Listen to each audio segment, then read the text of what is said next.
आशा की आज की इस कहानी में आप सभी का स्वागत है। इस कहानी में मैं एक लड़के का रोल निभा रही हूँ। मेरा नाम रोहन है और मैं ट्यूशन पढ़ाता हूँ।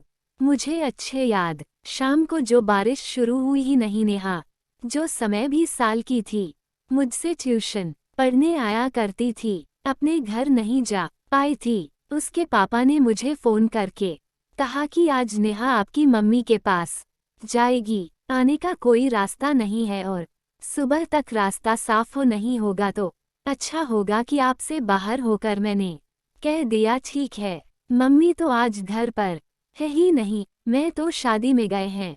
बहाना भी चाहे तो नहीं आ पाएंगे।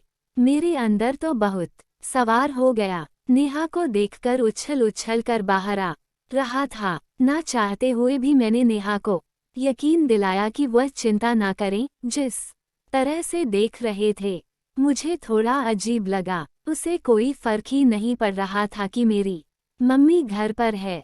पापा का फोन आया तो उसने झूठ बोल दिया है। आप चिंता ना करें, होने के बाद आ जाएगी। नेहा की आज रात मेरे साथ देखने की बात सोच सोच कर मेरे शरीर में से हंस रही थी। वह मेरे पास से गुजरा थी, उसकी पुष्टि कर दी थी। घर में ऐसे घूम रही थी जैसे गैर हो। मैं बहुत खुश नजर आ रहे थे। मैंने उसे अपनी बहन का कमरा चेंज कर लो, मैं खाने के लिए बनाता हूँ बाहर वाली पति। मुझे लगा रहा हूँ। मेरे दोनों हाथों को अपने हाथों से पकड़ लिया और बोली, अरे सर, खाना मैं बना देती हूँ ना खाना। चाकू मेरे हाथ में ले लिया। आप चिंता ना करें सर, मेरी माँ ने मुझे खाना अच्छे से बनाना सिखाया है।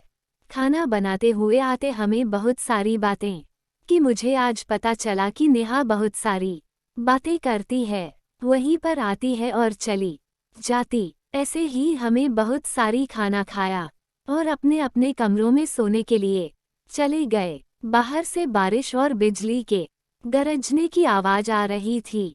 तूफान आया है, लेकिन वह तूफान मेरे अंदर वाले तूफान से थोड़ा कम होगा।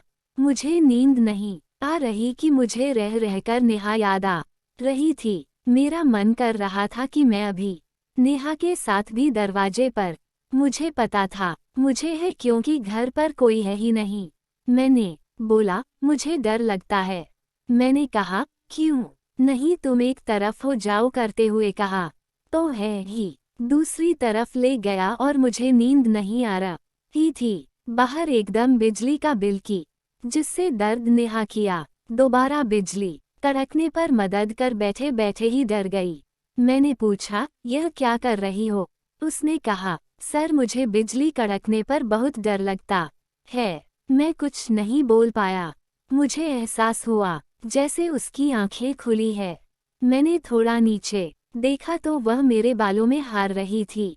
इसके बाद में भी अपने ऊपर कंट्रोल नहीं रखता और उसे पूछा, नेहा, तुम मुझे बहुत अच्छी लगती हो, क्या मैं तुम्हें थोड़ा सा भी पसंद हूँ? तो उसने कहा, सर, आप मुझे बहुत पसंद हो और मैं आपके साथ मस्त वाला क्रिकेट का खेल खेलना चाहती हूँ कि बाद में बहुत दिन पहले से आपको कहना चाहती थी, लेकिन मेरी हिम्मत ही नहीं हुई। लेकिन आज मैं खुद को रोक नहीं सके, आपके साथ ट्यूशन पढ़ाने आ गई। मुझे पहले ही पता था कि आज मौसम बहुत खराब है, इसलिए मैं आपके साथ पढ़ने आई और पापा को आपकी मम्मी घर पर नहीं है।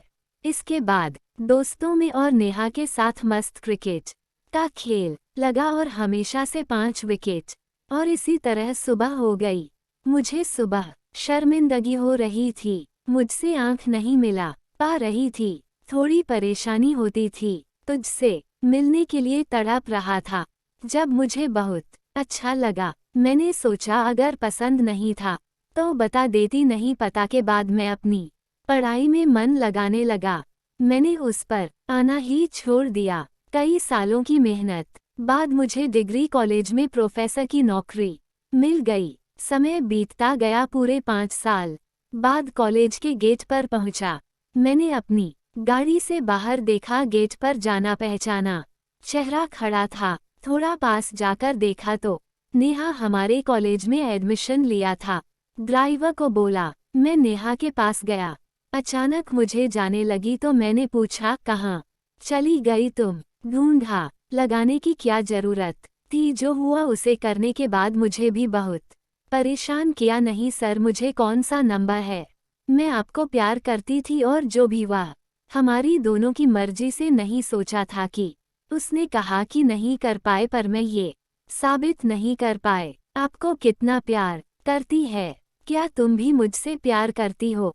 मैंने उससे पूछा। नहीं, दोबारा नहीं खोना चाहता था। नेहा नीचे बैठ गया और बोला, ठीक है, तुम्हारे पिताजी से हमारी शादी की बात करो। बताओ। मेरे चेहरे पर मेरी माँ नेहा का रिश्ता लेकर उसके घर आए।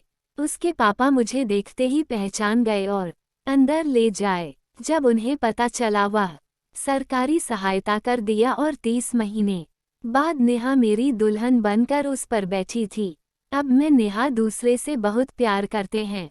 हम एक दूसरे के बिना रह नहीं सकते हैं। मेरी जिंदगी भर रही है। दोस्तों, कहानी कैसी लगी? कहानी को लाइक करके चैनल को सब्सक्राइब करें।